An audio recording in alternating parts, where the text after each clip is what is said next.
dan Dewi Sartika, perempuan dalam pertempuran, tapi bukan pertempuran dengan senjata ya. Benar banget. Ini tentang perempuan melawan batasan, melawan tradisi yang membungkam suara perempuan dari memperjuangkan hal mendasar, hal untuk berpikir, belajar, dan memilih jalan hidup.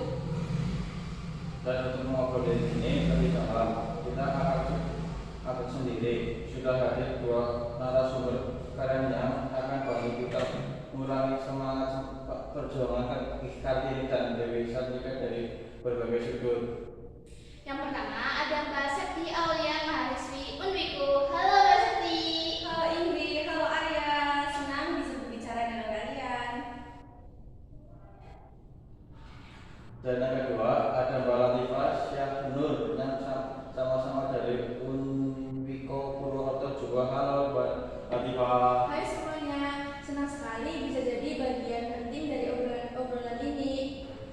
Oke, langsung saja. Kalau kita bilang pertempuran dalam perempuan itu apa sih sebenarnya yang mereka jalani dalam pertempuran itu? Ya, pertempuran mereka sangat berbeda dari yang lain. Biasanya kita bayangkan bukan perang fisik, tetapi perlawanan terhadap norma sosial dan budaya yang mengekang perempuan. Betul, dan Dewi Sartika memilih jalan aksi.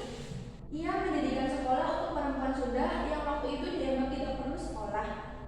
Bayangkan, di awal 1900-an, perempuan mendirikan sekolah. Itu tindakan yang cukup progresif dan berani. Jadi bisa dibilang mereka berdua sama-sama memperjuangkan ruang belajar, ruang berpikir, dan ruang untuk berkembang ya.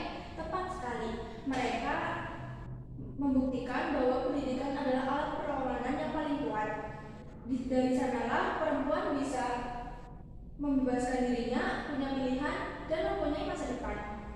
Kita tarik ke masa sekarang, menurut kalian apa makna perjuangan mereka bagi perempuan masa kini? Menurut saya, perjuangan mereka adalah mengingat bahwa perubahan besar bisa datang dari hal-hal kecil. Mereka meletakkan fondasi perempuan bisa sekolah, bekerja, bahkan memimpin. Itu buah perlawanan mereka saat dulu.